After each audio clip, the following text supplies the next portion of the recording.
From Bosstrack, it's Her HypeSquad, a show about amazing women who've made incredible strides as leaders in their industry. They're here to support you and your leadership growth, to encourage you and hype you up as part of your Hype Squad. Hello, and welcome back to another episode of Her Hype Squad with Bosstrack. I'm your host, Michelle Harris. Today, I'm talking with Charlett Albert. Charlett and I talk about finding your superpower, being intentional with time, using your feminine and masculine energies, the importance of character, and so much more. But before we get into the conversation, let me tell you a little bit about Charlett. Charlett Albert is a highly sought-after sales coach and feminine leadership mentor who has mastered the art and science of sales, simple strategies combined with feminine energetics. She's not only scaled her own business to 6 figures, but has helped dozens of female online entrepreneurs as well. With over 10 years of business experience in sales and marketing and growing multiple businesses of her own, she has now made it her mission to help online business owners have consistent sales with ease. I had such a wonderful time talking with Charlett about how to apply the strategies she teaches to leaders in both the corporate space and entrepreneurial space. So without further delay, here's my conversation with Charlett Albert.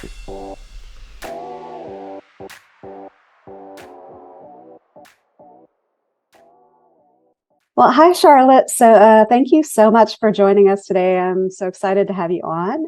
And I know that the audience is going to enjoy our conversation and get a lot out of it. We told the audience, listeners, a little bit about you before this conversation, but I'd love for you to give a little overview of yourself in your own words and let them know who you are. Absolutely. First of all, thank you so much for having me today. I'm really excited for this conversation. So I'm Charlett. I'm originally from Germany and came to the US in 2010 because I fell in love with an American. And I actually started off in the corporate world. I was in corporate sales for over 10 years. I was in the luxury professional skincare. And I was a sales trainer. I traveled all around the US to the most beautiful Ritz-Carltons and Four Seasons and the Omni properties. And I trained their spa staff how to sell luxury skincare. And at this point, I really recognized how much I love selling and how much I love helping women sell. I feel like women naturally are really good sales people. And I learned so much in this experience and absolutely love defining or redefining the sales skills of women in professional careers. And then everything changed when I became a mommy. I had a baby girl in 2016, and I had to go back to my corporate job for a little bit because we do need 2 paychecks. And I had this one moment where I broke down in the bathroom, like pumping milk for my baby. I'm like, what am I doing? I really wanted to be a mommy. And now I'm in this corporate job that I used to love so much. I started to resent. And I decided I'm going to bring my skills, my expertise, and bring it online so I can be home with my baby. And I actually started in social selling. I built a 6-figure business that way. And in 2021, I started leadership and sales coaching for female entrepreneurs, but also I have done some masterminds for people working for corporate. That's thank you for sharing that. And I'm sure it sounds like you enjoy what you do now. I love it so much. I love being my own boss, definitely, and really creating a business that serves my clients best and serves my family best. It's been a really nice journey. Yes, I love it. Great. Well, can you tell us about, so what we're going to be talking about today is celebrating our individuality as leaders. And can you tell us a little bit about that and what it means when you say that you are your superpower? Yes, I love this question so much because I truly believe we all come to this planet with unique skills, unique talents. Everyone is good in something. And unfortunately, we're growing up in a society where certain skills are praised and certain things are being set as being better than others, that we fall into conditioning and we are no longer staying true to ourselves to fit in the matrix or patterns, that whatever you want to call it. So often in our society, things that are praised are just being productive and just hitting that next goal and making money. And so many people are just forgetting what they're really good at and what they love to do, and only focus on making money and going in a career that pays well, versus really listening to what am I really good at and what do I love to do, what I'm really passionate about. And the work that I love to do is with people, with women especially, but really like untangling all of this and really coming back to what is it that you are really good at? Like, what's your unique skill set? What is it? And how can you leverage that into your career? And what happens is when we are unleashing those talents, the skill sets, the experiences, and also the challenges that we've overcome in the past, when we take all of this together, we become a driving force in the corporate world or wherever we're working. We become a force, and we don't no longer need to be micromanaged. We are leading ourselves because this desire inside of us is so strong that we just want to do what we're meant to do in this world. And it becomes this, it has this beautiful ripple effect, not only becoming more productive and more passionate, better in what we do.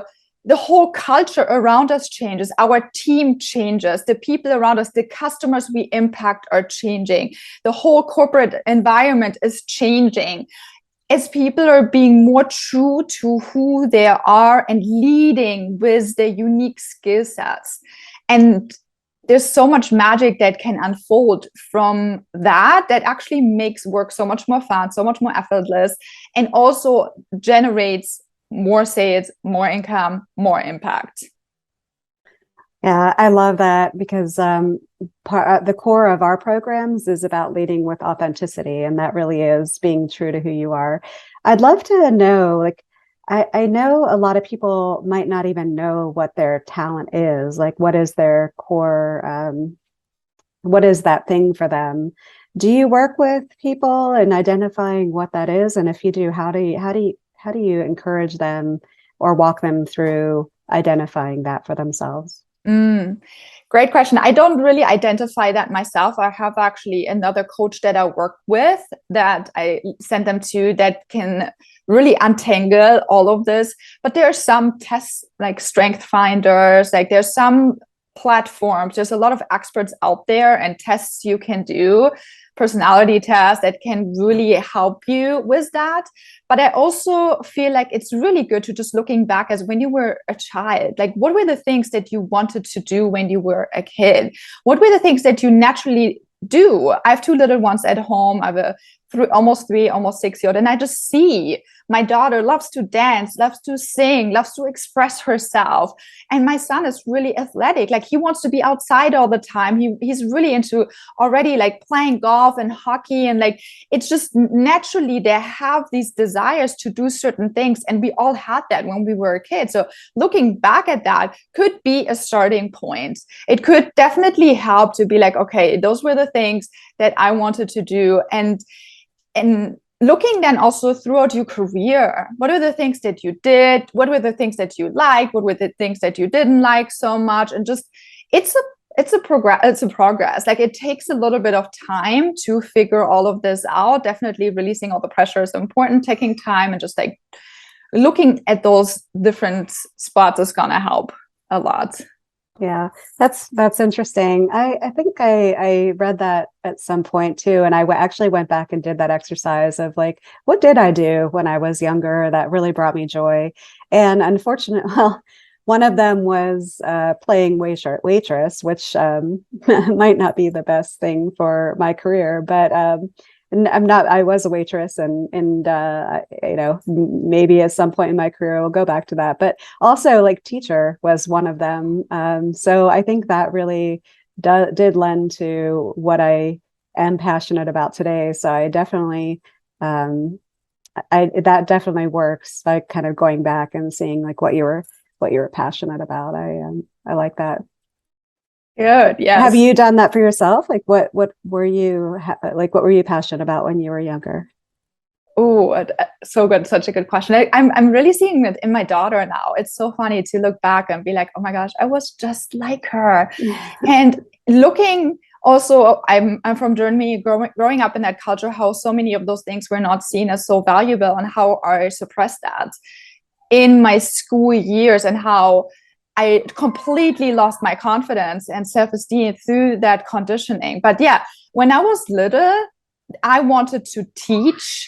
I would start off teaching dance for my neighbors' kids. I would love to lead people, coach people, like in different skills. So tell us about developing character and creating positive change once you identify what that is. What does that mean for you? To me, it's about developing the leader within, is really learning how to lead yourself first. There's a lot of us who grow up and we feel like we need to be saved, or someone else need to tell us what to do. I feel, it is my belief that even when we're working in a corporate career, it is so important to focus on creating leaders, people who are leading themselves first, who are really coming from a place of serving and making an impact in this world, not necessarily just to make money, to get clients, to get. Our culture these days is so focused to just me, get. And like we see a lot of people like always giving their power away to external circumstances and then giving up, because it's very hard to control the economy and who's president and like all of these things. We just give our power away to a lot of external circumstances. I think it is so important these days, especially, but always, just to find our own power back and start leading ourselves first. Meaning walking first. What is the path that I see for myself? And then blazing that trail. Like, what is it that I want to do with my life? Where do I want to go? And I'm going to go for that no matter what. And when we walk our life like that, we see the vision. This is what we see for our career. This is what we see for our relationships. Where we going, like having that clear vision, but then also taking massive action. I always say, action takers are money makers. Action takers are money makers. Take action. Stop sitting, doubting yourself, and getting lost in like external things that you give your power to, and actually start moving to what you desire. Take your actions. Take the next best step that you can take. And what happens when we do that? We learn how to overcome challenges. We learn how to walk towards our desires. Here's a really interesting conversation that I love to have, is about fear and desire. Those two things are always going to be part of life. Like, so most people spend their life trying to get rid of the fear, trying to get rid of the things that they're most afraid of, try to get rid of the debt, try to get rid of like people in their life or certain things that are not feeling, or things that they're so afraid of. They're focusing all their energy on this. I don't give any energy to this. Zero. I have fears. Everyone has fears, but it doesn't get any energy. My energy is going towards my desires, is where do I want to go? And what happens is we mobilize so much energy when we go towards desires and learn how to walk with fear still, but we develop character, we develop personality, we develop resilience. And we become quite likable, and people want to hire us, people want to be around us. People want to be surrounded by leaders, people who take actions, people who move mountains, people who go first, not people who are waiting around for someone else to do the things for them. So this is such a great conversation. I love talking about this. As you can probably tell, I'm so passionate about it. But this is, to me, what true leadership is going first, is serving people. we think about leaders often as like, oh, I'm the CEO of a company and I'm a leader. I see actually a lot of CEOs that are not leaders to me. Being a CEO doesn't mean you're a leader. Just being on top of the corporate ladder doesn't mean you're a leader, because most people then they're just telling everyone what to do and they think that's a leader. That's not a leader. To me, a leader is someone who's going first. A leader is someone who is taking radical responsibility for the outcome and the action that they're taking for them and the people, their teams, their clients. Like they take the responsibility and they go first. Yeah, I completely agree. Yes, just because you're in a certain role does not mean you're a leader. It does not make you a leader.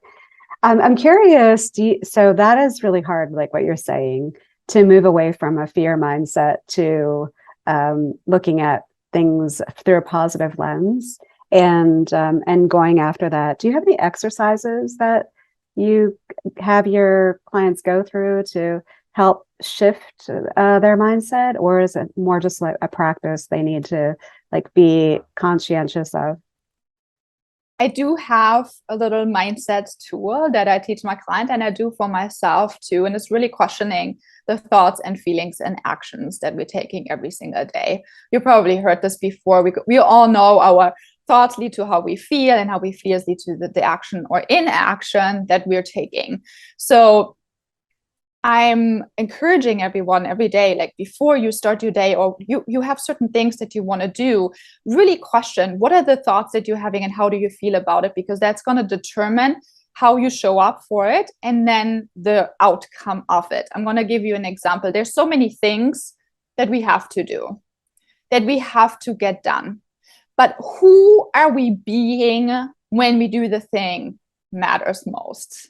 How are we being when we're doing what we're doing? And that's determined by the thoughts and the feelings that we're having.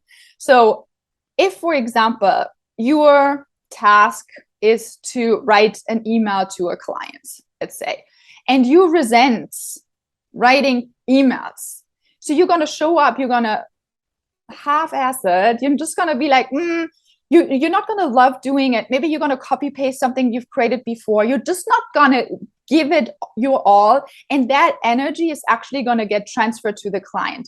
We sometimes think if we're not in person, the person on the other side is not going to feel us. They can feel us on the other side. It's the same as like on social media right now. It's so funny. Like people think just when they're in front of the phone screen or they're posting something, they can just copy paste someone else's stuff, or they can just show up as someone that they're not, and people are not feeling it.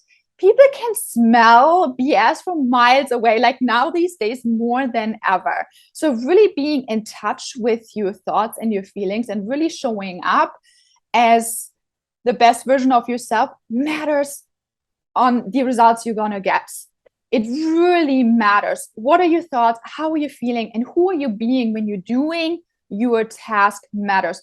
People can feel your intentionality. They can feel your energy behind it. Is it personalized? Really, did you give it your all or did you not? So those are the things before you do any tasks where you're hoping for an amazing outcome. So if you are looking to increase your income, your impact, you would like to attract more clients, and you're doing those income producing activities to generate that, like who are you being when you're doing those things? Do you resent those tasks and you're just trying to get, or you're really showing up to serve?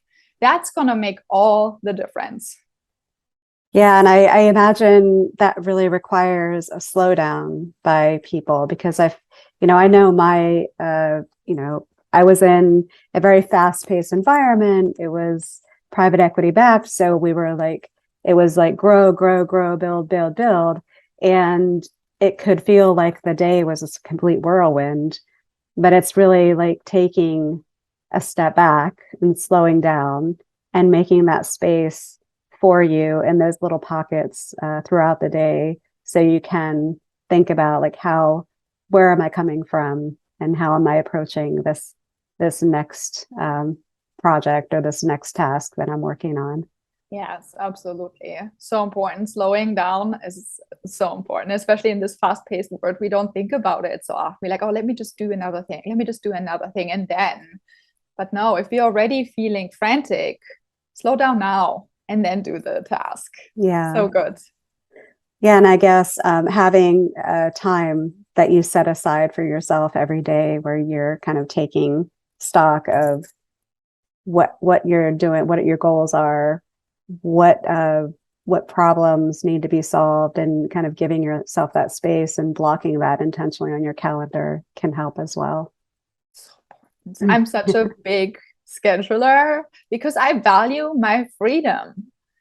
So many people don't see it that way. They feel like, no, I don't want to put things on my schedule. I like free time. Actually, one of my clients, she was resisting me for so long to schedule it. I'm like, no, when you schedule time to do certain tasks for your business, and you also schedule time to be with your family, with your partner, self-care, you are being so much more productive. So I schedule everything. I have everything in my calendar and actually shared with my partner as well, so he can see what's going on. We talk about it. It's been a game changer for my business, for our family life, everything. Do you use a specific time management system or just a Google Calendar, really? Yeah. And so this is how I structure my day. I really look at my 24 hours. What's my ideal day going to look like? What is it going to look like? How many hours of sleep do I need to function? So I schedule 8-9 hours of sleep, then I look, okay, I need a morning routine before my kids get up to be a better mom, wife, business owner. So I get up at 5:30, I work out, or sometimes I meditate, or I go for a walk. Like, it always looks different. I give myself a little bit of space of what that looks like, but I do need time for me before I show up for everyone else. So I always do that. Then I take care of the kids. My family has time on the schedule. Like, everything that I value is on my calendar almost every single day. Like, I look at my money and my bank account. I spend time, with my friends, family, husband, health, wellness, like all of those things that are important to me are in my calendar. Is it always going to be perfect or not working out? No, it's not. But at least I'm really intentional with my time, and the things that matter to me, I look at every single day and I see it. And I see such a shift in the way I show up. And there's always a balance too between doing and being. So in my word, I talk a lot about masculine and feminine energetics and how to go back and forth between those two. I think that's so important in our life these days, to go back and forth. So masculine is really doing the things, checking things off the to-do list, just go, like doing the things that you want to do and for your business, for your life. And then also having time to just be getting out of your head in your body is so important. And that can be through exercise, movement, breath work, going for a walk, just laying in the sun outside, literally allowing myself to do nothing and get out of my head completely in my body.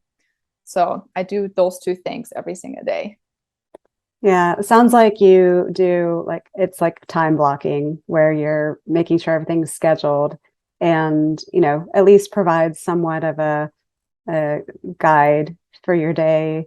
And I do that when I go back and forth a little bit, and time blocking does seem to help make sure that you're making time for everything that you feel is important, because you can get involved in a project and just kind of keep working. And if you don't, that's always going to be there, and you're going to actually be refreshed. And if you take the time to, do that workout or do that meditation, or, take those little times throughout the day that you had scheduled. Mm-hmm. I believe you're actually going to be better if you take those breaks. Yeah. Yeah. Mm-hmm. But can you talk a little bit more about the feminine, masculine leadership? You talked a little bit about masculine. What are the feminine qualities that you would say apply to a leader? My favorite question. So feminine is all about the being. Who are we being when we're showing up? And the feminine qualities are all about relationships, building relationships. It's about connection. It's about being more in your body than in your head. It's about pleasure and joy. It's about possibly movement, it's flowy, it's creative. The feminine almost is like the ocean. It's very like freeing, ever changing, moving. And we need to allow ourselves space for that to have creativity come through us. It's essential to build real, genuine relationships where the relationship is not built to get a client or to have a certain outcome. It's really just for the joy of having this conversation, just like you and I right now. That's to be in your feminine, to really just do or being more in your body for the pleasure and the joy.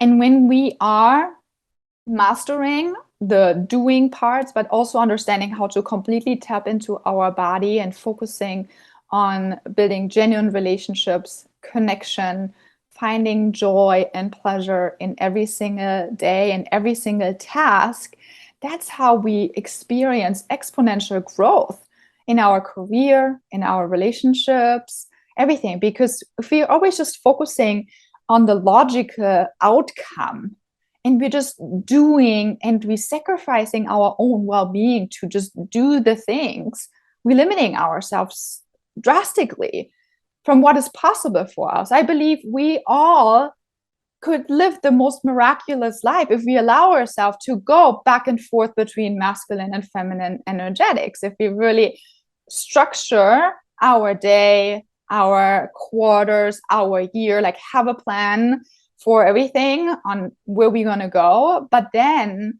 really focusing on what of those tasks really light me up, what am I really passionate about, and can I be in my feminine in many of those tasks, and really focus just of the pleasure of doing the thing, of the joy, not necessarily for the outcome. When we do that, when we figure out this like perfect recipe, we create the most delicious cake, which is our life.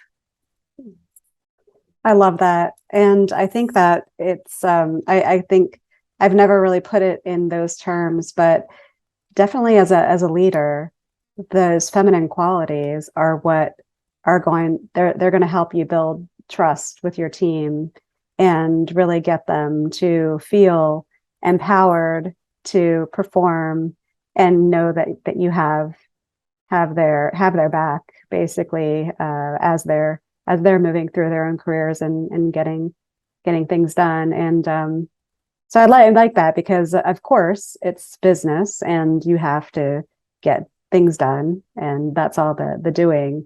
But I guess what I've kind of called more of like the coaching side of being a leader is really displaying more of those feminine qualities. Mm-hmm. I love that. And what we do is, and you said it already, you mentioned how it can really help us establish a good relationship with our team. It's really tapping into that empowered version of them. If we're too much in our masculine and we're trying to control the outcomes and control people's actions, we put people in a disempowered state, and they always feel like they're walking on eggshells. They are not showing up to their fullest potential, which is not only going to hurt them, it's going to hurt the whole company and everything in the long run.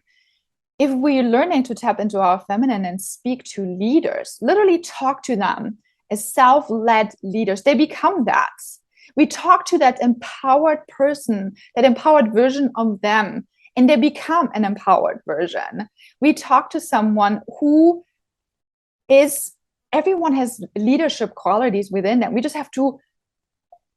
have to just help them see that and grow it. Like we're planting little seeds in the soil and then help them grow and flourish those.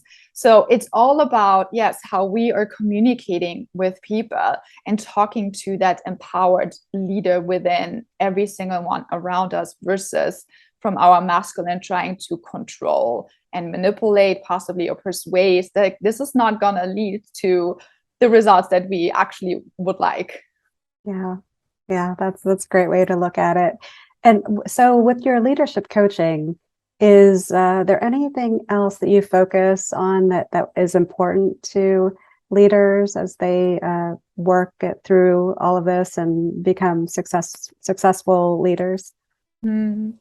we work on different aspects of leadership. So one thing that I feel is super important is communication, and we touched on that, the way we communicate with people around us, our team, our clients. So communication is important. Then character, like who are you being when no one is watching too?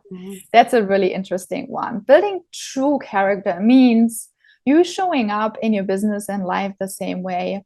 You are communicating the same way to your business partners that you talk to your husband or to your partner and to your kids. It's not that you are this nice, kind person in business and then turn into a dragon at home, like this is character. I always tell my clients, imagine like your clients are like little flies on the wall and they're watching you. Like, would they pay you if they would see what's going on behind the scene? Would they pay you if they see you the way you communicate with your family? Like, that to me is leadership, is really focusing on who are you being in all aspects of your life. That's leadership. So we talk about character. We're talking about really honing on your strength. What are you good at? And leverage that in your business and in your career. And also how to identify that in your team and help them with that. Because when we see other people's abilities and help nurture those strengths, we create more leaders. So it has this beautiful ripple effect. So it's a personalized approach depending on what they want to develop within their leadership. But for me, it's all about the feminine leadership, which is mainly focusing on who are you being when you're showing up, but also a little bit of the masculine approach, so having everything structured so you are actually getting to that goal, that income, that amount of clients, whatever it is that you desire. Yeah, thank you for sharing that. And I like that you brought it back to helping your team show up as themselves as well. And I was thinking about that when you were talking about moving from fear to a more positive, open, like accepting mindset. That's something I think as a leader is good to find ways to build that training in for your own team, and getting them to also implement the same types of exercises about being mindful and taking that time, and maybe using like your one-on-ones or meetings to really instill that in them as well, and among other things. Yeah. It's so good to just honestly take the ego aside and all these stories we tell ourselves and really show up to serve people and build more leaders. The number one problem I see is that people are so afraid someone is going to grow beyond them. It's going to be more successful, going to make more money, is going to rise up higher in that rank. But if we can manage to put this aside and really to show up to serve, I think it's not going to help us, it's going to help them. I always believe in the solution for you, for me, for us. I actually teach that to my kids. Like every decision that we're making, is that good for you, for me, and for us as a whole, as a collective, as a family? Like every decision that we're making, for you, for me, for us. I think if more people think that way, we create a more healthier corporate climate and really help people step into their potential, their leadership.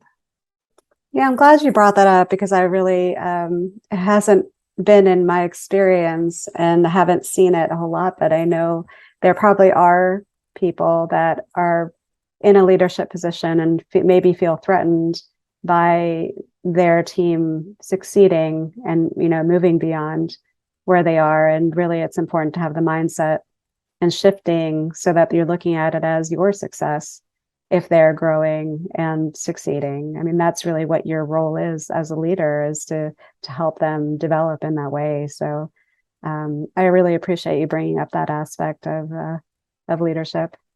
Yes, thank you.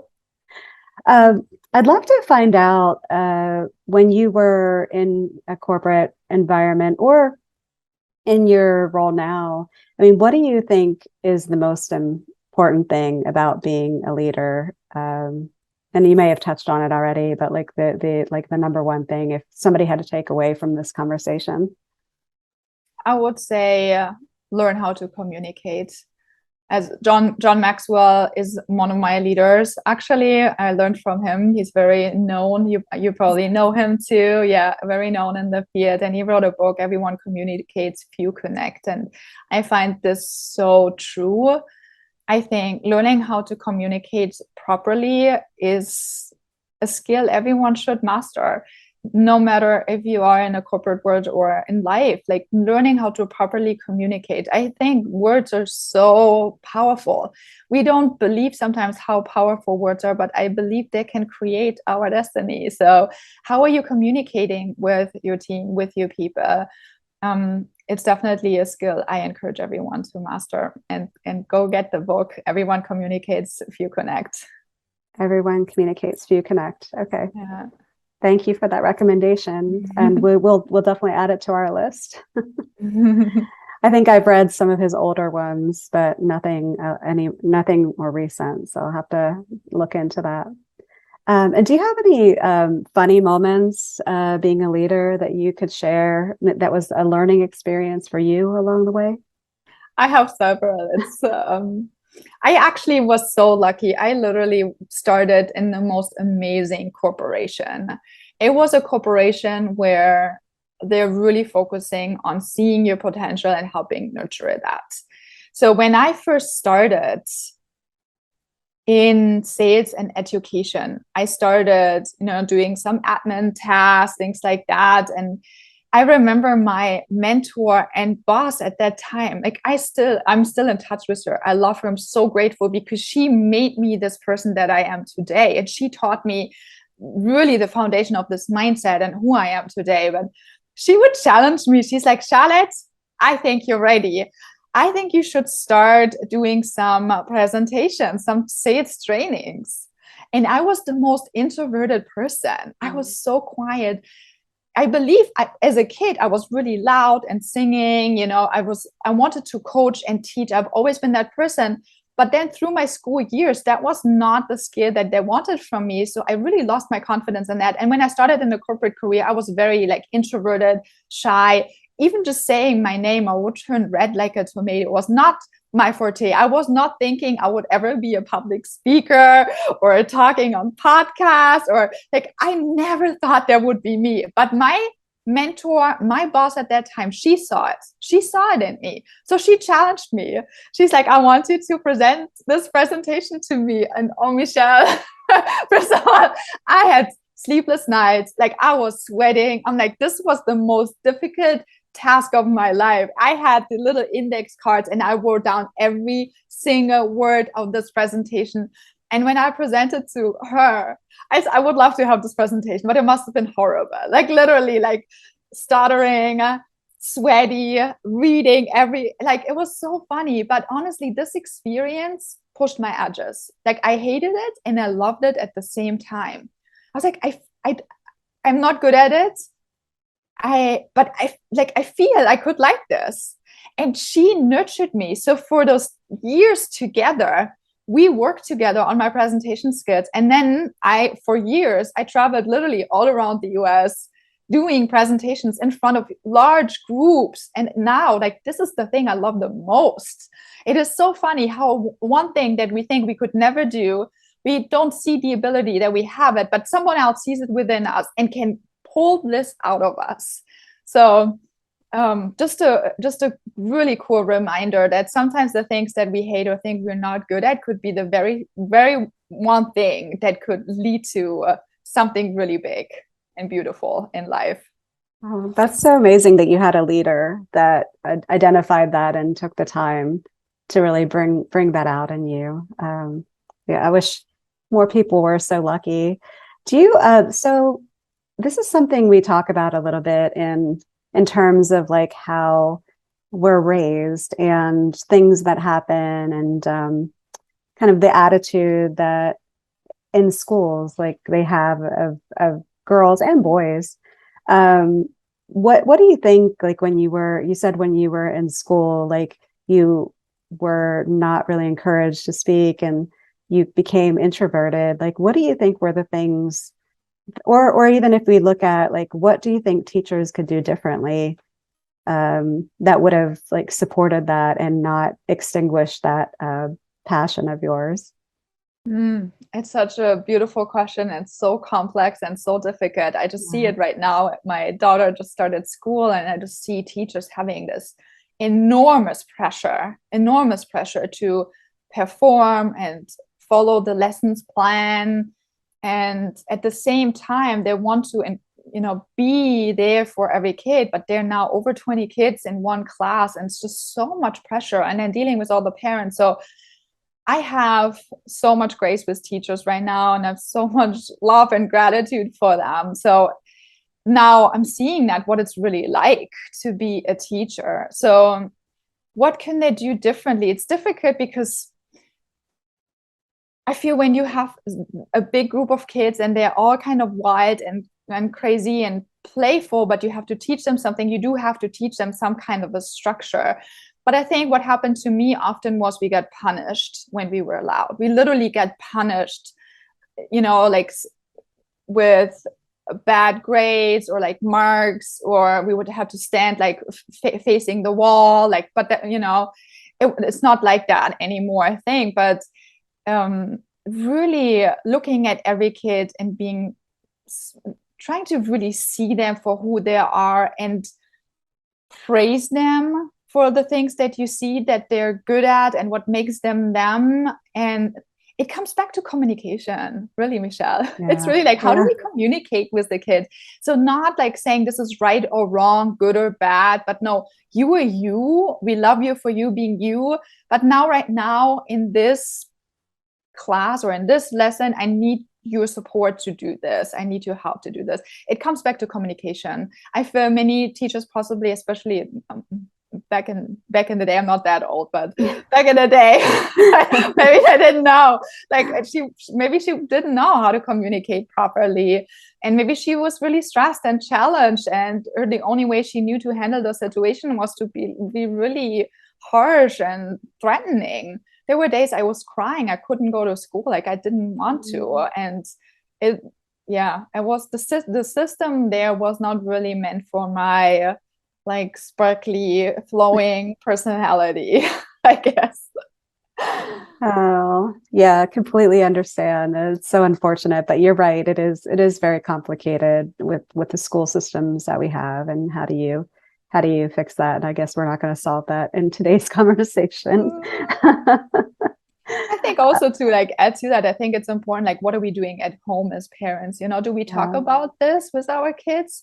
Most parents don't, they're too busy. But I'm really seeing, like, my husband and I are really making a point to talk to our kids about what happened in school, and if there are any situations that felt sticky or weird, so we can talk about it, so they're not taking it personal. They don't make it about them. And I feel like if we address it in that moment, maybe we can help prevent some of this. Because no one has bad intentions, I believe. I believe so much in people's pure heart and good intentions, but sometimes life gets stressful. Sometimes kids are crazy. So I get it. Like, we're not perfect. So then maybe as parents, we can support the kids and talk about communication leadership from a young age. Yeah. That's a great advice. Great advice. So we talked a little bit about your calendar and your scheduling. What would you say? Do you have a routine that you attribute most of your well-being to? Like, is there something you have to do every day? Otherwise, you don't feel like yourself, or you're not Charlett. Yes, I need the first hour of the day for me, and it's okay for me to get up at 5 o'clock, 5:30. Whatever that looks like, and then be for me. And some days I'm working out, some days I like to meditate or do breath work. Some mornings I go for a walk in my neighborhood. I kind of decide in the moment, what is it that I need today? What is it that I want? But this hour in the morning, just for me, is so essential. I feel like I am showing up as a different person than when I start my day, because I feel like I'm good. Like, I feel good. I'm taken care of. Like, emotionally, I feel good. Like, if there's something that was bothering me in a moment, I've taken care of that before I start my day. I'm not the person who's like first thing on my phone. I'm not checking my messages or emails or anything. Like, I think it's not for me. It's not healthy for me. Like I need to take care of me first, and then I can tackle the day. Yeah. And how old are your kids again? They both have December birthdays. One's going to turn 3 and the other one is going to turn 6. Oh, wow. So you probably don't get a whole lot of time before they're up and about for the day. Yeah, some mornings I'm actually getting annoyed because my little one is like up looking for me. When he wakes up, he's looking for mommy, and sometimes he's looking for me early, and then I only get like 20 minutes or something. And I'm like, I feel it, but then I manage to do something when he's napping or something else. Yeah. I try to give myself and him and everyone grace here. I know this is a young age, not always going to be like that, but see, okay, what can I do for me? When I need a break, I take a break. I take a nap sometimes if I have to take a nap. Like I'm allowing myself to do what I need to do. I teach my kids body first in this house, really taking care of our body first. I'm really much a health advocate. I look what we're eating. I look how much water we're like drinking, that we're getting outside, getting sun every day, that we're moving our bodies. Like all of those things are super, super important to me. Body first. Yeah, love that. Body first. So speaking of body first, is there a song that you will listen to when you really need like an energy boost for the day or like confidence going into an engagement of some kind? There's several. I love dancing and having dance parties with my kids too.